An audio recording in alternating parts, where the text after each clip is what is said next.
welcome to another FACEHAMMER show.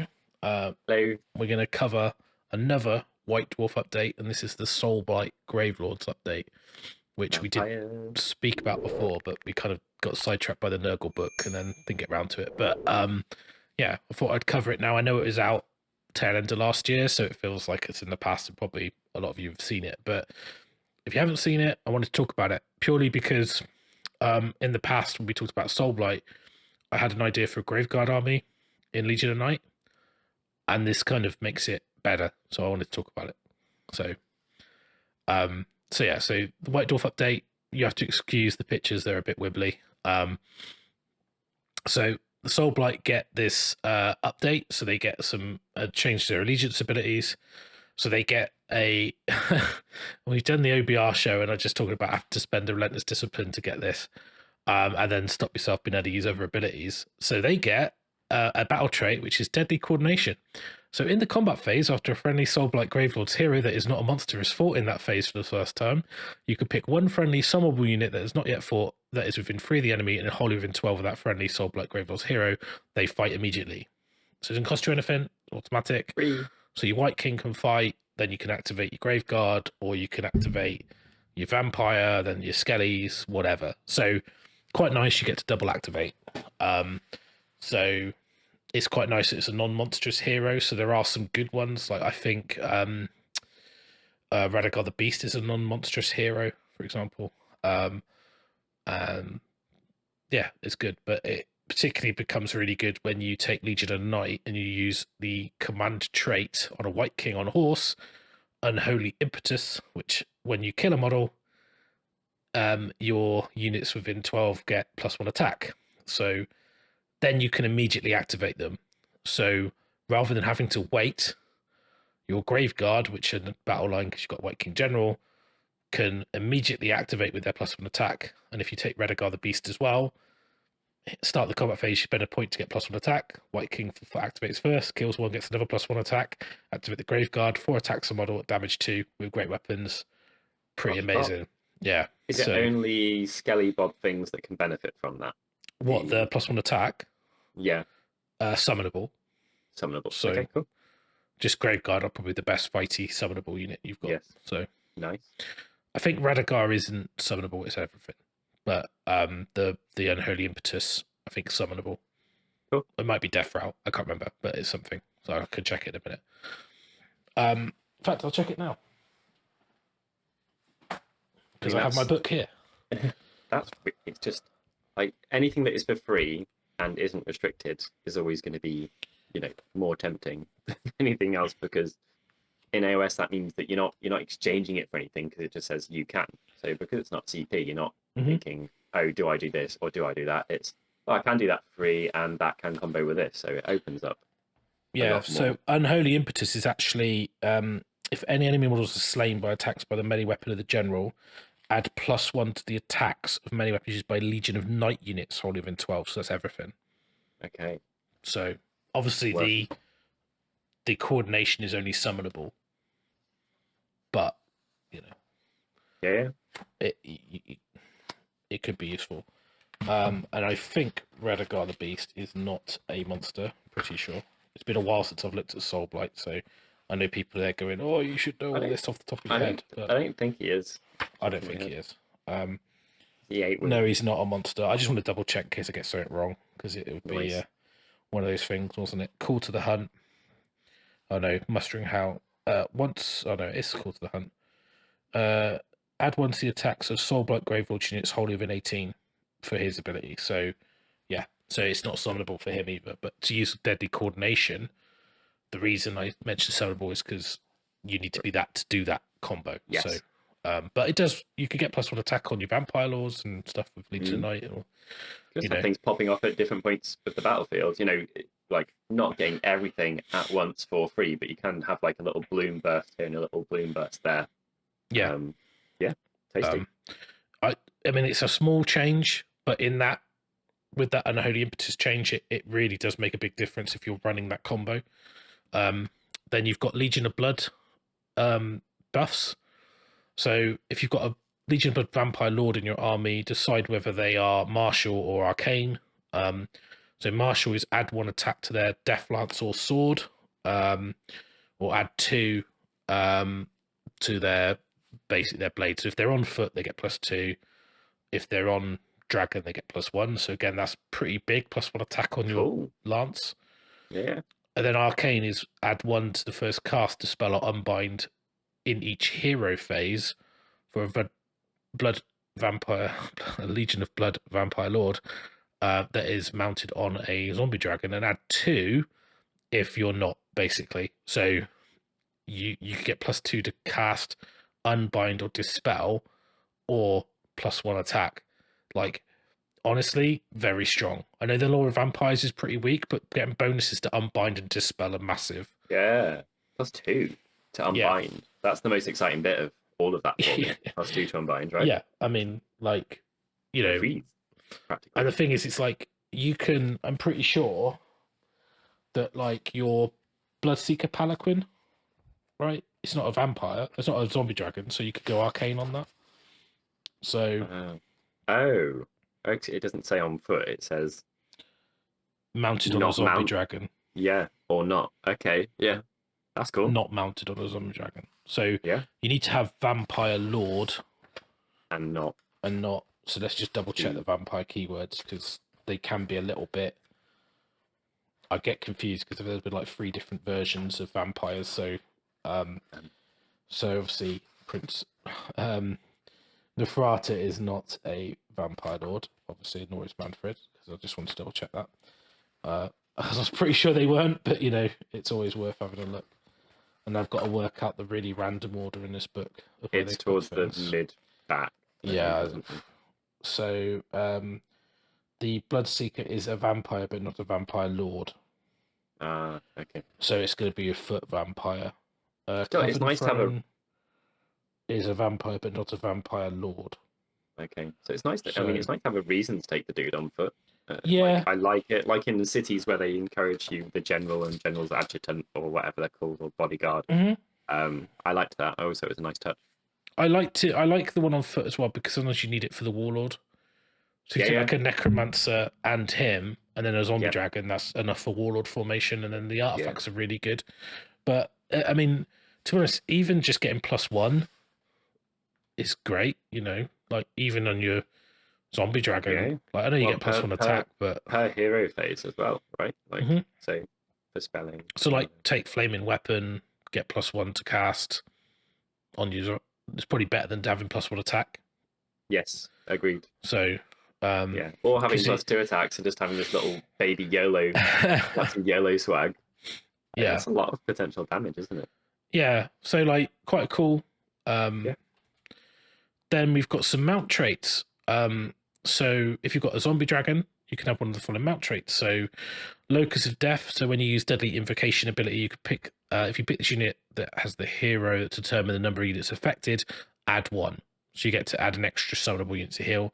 Honestly, you generally don't have enough units to pick to get anywhere near the cap. So, yeah, doesn't really make any difference to me.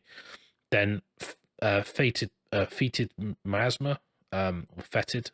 When the unit attacks with Pestilence Breath, re-roll the dice to determine the damage. Just re-roll the damage. So got to hit, got to wound, they have to fail their save.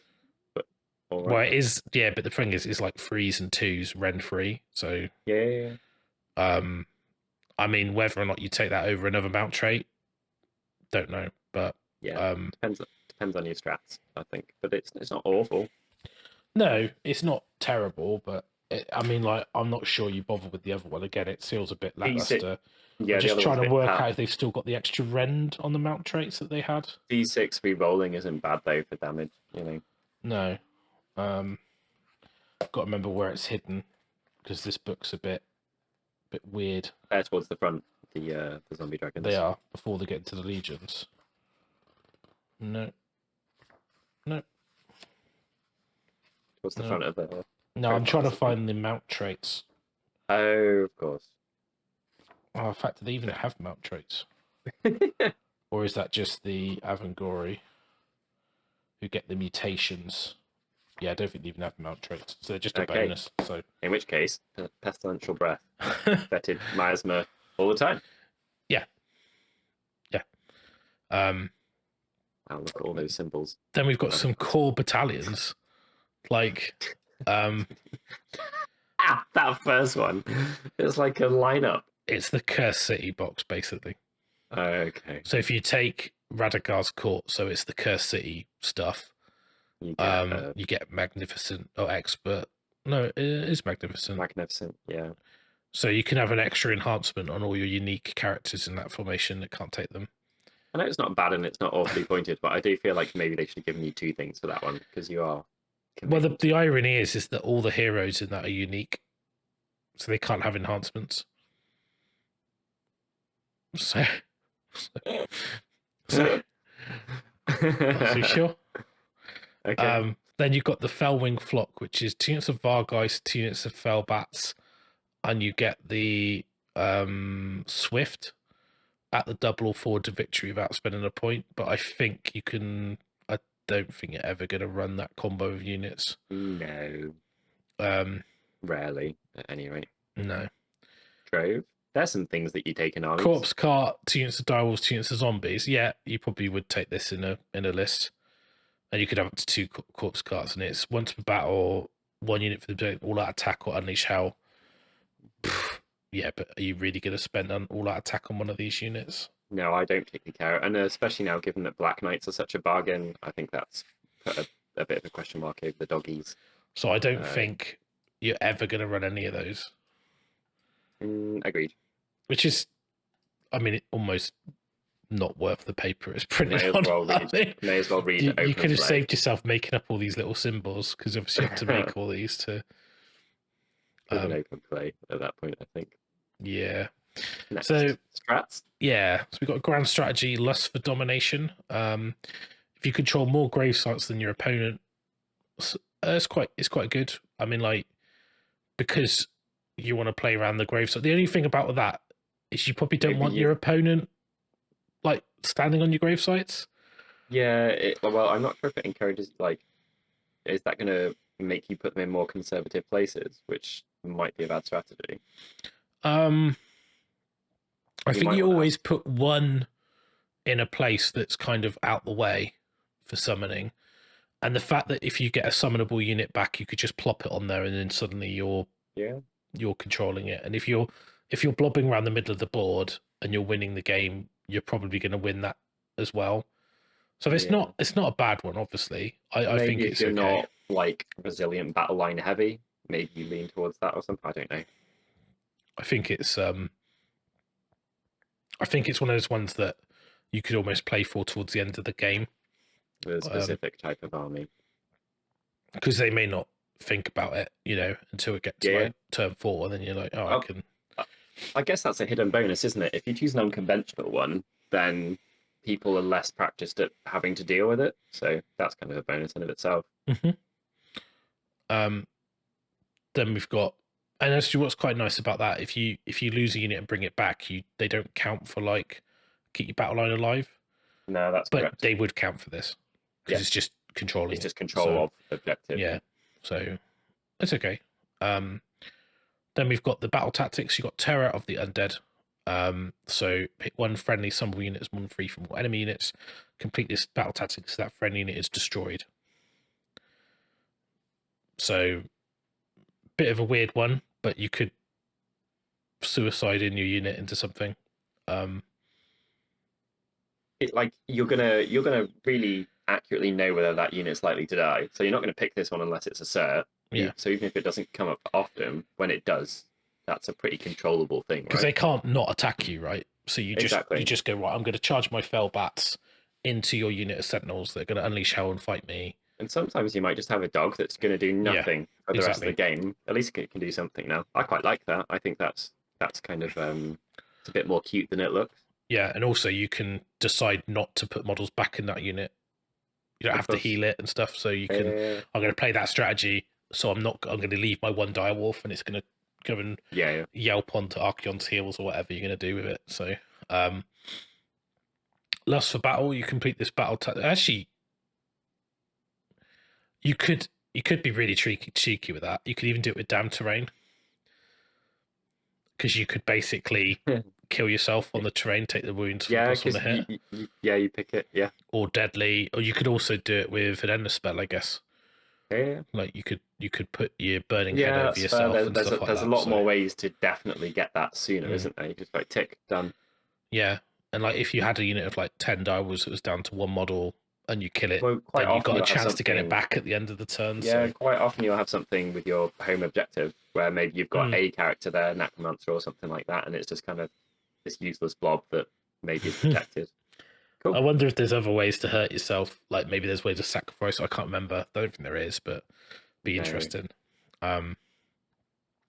Lust for Blood. You complete this battle tactic if your general or 2 other vampire models use the hunger and or Mortec of blood ability to heal any wounds during this turn. So fairly doable with the general thing.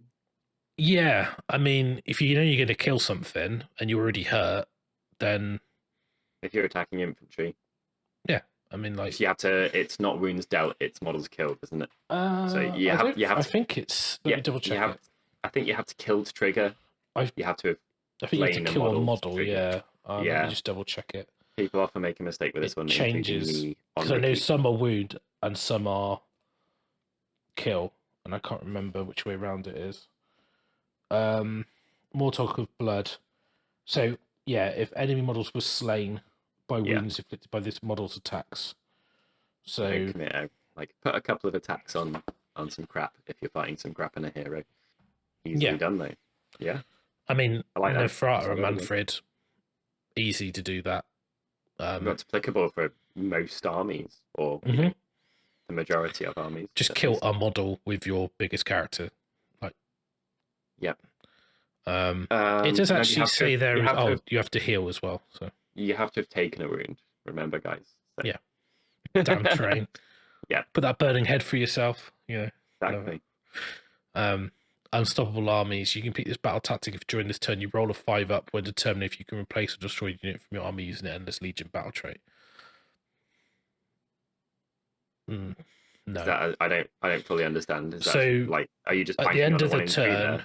You roll for any destroyed units on a 5 up, they come back, but you get a bonus to the roll if you kill units.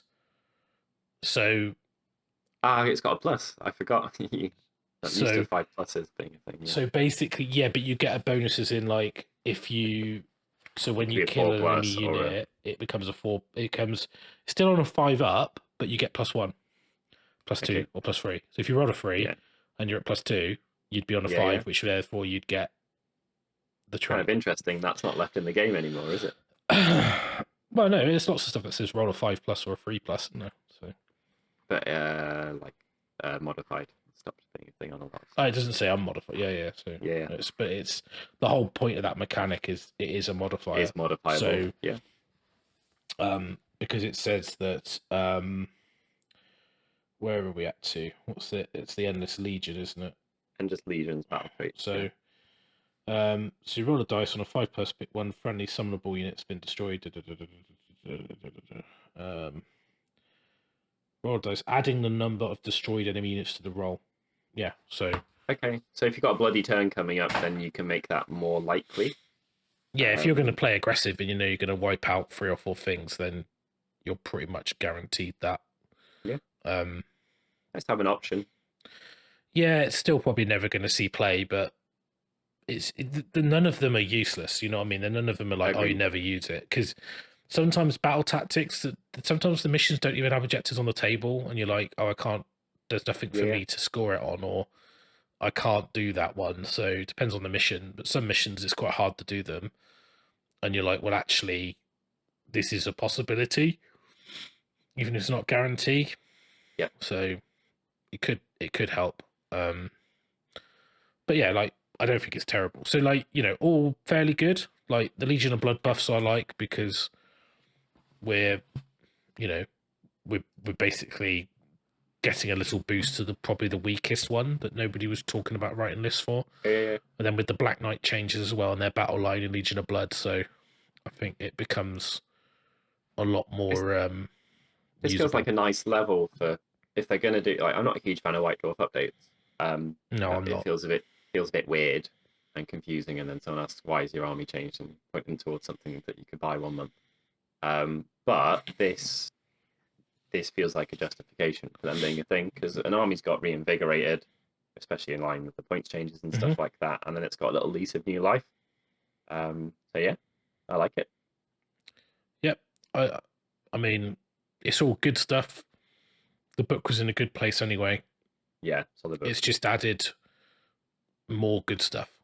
So is it going to make does it put it up a tier? No, but it does add you some cool stuff. I mean, I was excited about the Graveguard boost by using the White King and the Graveguard, and then Unholy Impetus, and then immediately attacking, and then you suddenly got a really cool way of doing it. It's very cool. Yeah. I quite like it encourage you to take summonable units as well. Like, it's kind of saying, you know, control the grave sites kind of encourages that, and like, you know, so the Foot Vampire getting a bonus in Legion of Blood, and not just the Coven Throne and the Bloodseeker Palanquin or the Zods, whatever it's quite well thought out, I think. Like, like the book has been assessed where it is. You know, this isn't going to make huge differences to Blood Knights who didn't need any help, but it is going to make some differences to other stuff. No, exactly. And then to a Legion that was one of the less considered ones. So awesome. Yeah, big fan. Does this affect the power level of vampires, or does it just make them more solid where they are, do you think? I don't think it's significant enough to raises more of the book up that was weaker. I think it fixes the internal, and I think it was really needed fixing, but I think it makes the internal balance better of the battle tome, but I don't think it moves the book up or down a tier in relation to other books of where it already is. Got you. But that's cool. Like, it was in a fine place anyway, so I think, for me personally, I think that's maybe what White Dwarf updates should be aiming to do. Yeah. Like, they're a checkpoint on the way to not trying to fix balance in the meta, but trying to just smooth out the internal balance of a battle tome. I think if that's the pitch, then that's a good place to pitch them at. Obviously, don't know what happened with OBR, but you know, fingers crossed the Bone Splitters game one. I've just had a book. You've been waiting for that for a while. I've read the scrolls, mate. Yeah, well, they kind of need new War Scrolls, right? So well, they got one in Kragnos, but not quite enough. Hey, could be worse. Could be OBR. Which one of those books do you like? If you fought those two books together, who would come out on top and who would come out on the bottom? Well, out of Auric War Clans? No, Bone Splitters and OBR. Bone Splitters don't have a battle tome. It doesn't exist. Well, you mean the Allegiance? The Allegiance Bone Splitters, then, you pedant. Yeah, those against OBR. That's only going one way. You've got people who've barely got enough rend and a load of wounds against things that excel in the grind and go back. Like, turn 5, you're going to have an entire army. Depends if you've got Kragnos. Yeah, it does. Because Kragnos can just charge in and destroy it every time. Yeah, Kragnos would be epic. Let's say he's not in the list. What about if you took a Gargant? Then you'd have to deal with a Gargant and could ignore the rest of my army, I guess. No, I don't know. I think the problem is that the good thing about OBR is they churn a lot of dice out, so it kind of gets around. They would mull a Bone Splitters. Maybe we can try that one time. I'd actually be genuinely interested. I don't know if I'd be interested in playing that. It's bad enough trying to play with OBR, but it's like handbags at dawn, isn't it? I don't know if it's I don't have a handbag. My handbag's not got a strap. It's just extra Mork sack at dawn. Just slapping the Gorka Morka sack together. My fucking squiggly mask, wherever it is. Flatted wiggly mask only sack, yeah. But no, I mean it's cool. I do need to get back on the Soulblight. I've kind of been infused with Nurgle at the moment, but they're both great books. Oh yeah, great. I tried to make a pact with myself to try and stay in my lane a little bit more, because I tend to spread myself around a lot and try loads of different things. And thinking about any futuristic games or anything naughty. And I just think, like, I need to stay with the armies I've already got, and then I can kind of add to, rather than trying to do stuff from the ground up, because Do it for Nagash, Russ. He's there on your wall. He's not going to be on your table anytime Nagash is soon. painted. He's there, I know. ready He for could just the next time he gets an update, because he ain't getting it out until then. So, but yeah, but I mean, Soulblight, good update. I think there's some Legion of Thumbs Bloodless up. in there, especially with the Battle Scroll update, Yeah. which came out at a different time, but the points drop on Black Knights. We've yeah. I heard it's funny. I saw Brad asking in the Discord if anyone's got any. Yeah. I might get to play against that at some point soon, so we'll see how it is. And it does kind of make me want to go back and do my Graveguard list. The only thing that puts me off the Graveguard list is doing the models. So yeah, because I really hate the Graveguard models. So you got like 20 or something already? I converted some skeletons out of. Well, I used the old Skelly kit and the Graveguard kit to make myself some Graveguard. I got 20 of them. They're on square bases. Is it easy to just do for you? They haven't got great weapons. They've got hammer and shield because they were okay. from 7th edition, or 6th edition even. So I think I will. If I'm going to do the Graveguard list, I need to find a way to convert Graveguard because I don't want to use the stock models. You always do them in a way that you could use them as like a second unit of skeletons. Well, I really like the new skeleton models, but great. I want to have a unit of 30 skellies and 220s of Graveguard. Okay, yeah. So like I need to have a way to differentiate them, and obviously they've got shields and spears. So what I could do is just change the weapon to have like a blade, like a halberd. Yeah. And change the head. Nice rusty weapons, bigger helmet. But I don't know what I would do to the head to what I would use. I saw someone do a cool conversion using is it the Warcry Warband? Is it the Unmade? One of those. They've got like these weird like mask. They're like the Slaneshi weird ones. They've got like a skull face mask thing. There's quite a lot of masks of the right size throughout a lot of races that maybe you wouldn't consider as a good idea, and then you paint them in like dark black metal and it'd look scary and fine. Because even like the executioners had those like nice funky masks. There might be a 40k kit that would be appropriate, or a necromunda thing or something like that. So it's just going through and having a look, see what's available. Or even just maybe there's a skull from the skulls kit and you just paint it like it's metal. Yeah, maybe. Or just have it without a helmet, but yeah. I was going to convert them using the actual Graveguard and put the Graveguard batwing heads and change the blade to have the two-handed blade.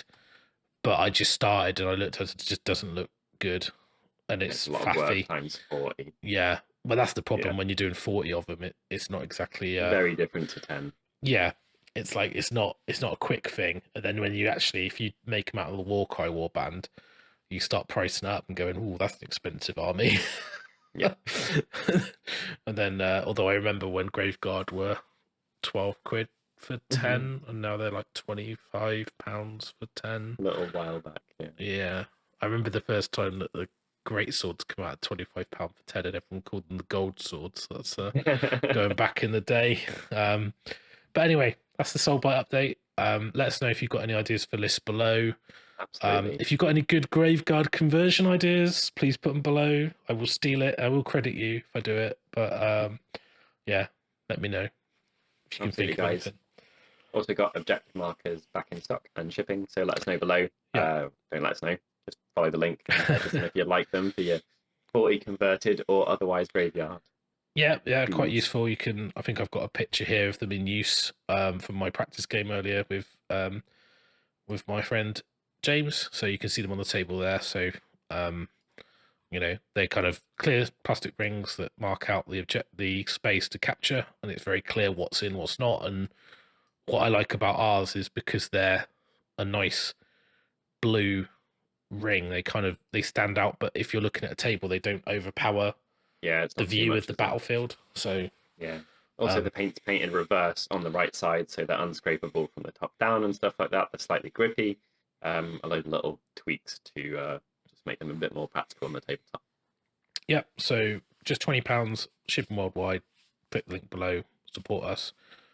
And if you're going to buy a Soulblight army, click through the link and all that stuff. So we'll be back soon with a show where we go through our sort of generic journey on our armies. I've got a tournament coming up, so I need to get an army ready for that. I'm mustering with Nurgle lists, and I think you've been playing some games with Big Boy Kragnos. Yeah, I just needed. I don't have an army anymore. My army is now my Slanesh army is in display in New Element Games Sheffield. I suppose it just isn't in the bin. You're like, I've put it on display, which means I'm not playing it anymore. Oh, yeah, yeah. It's in the viewers bin.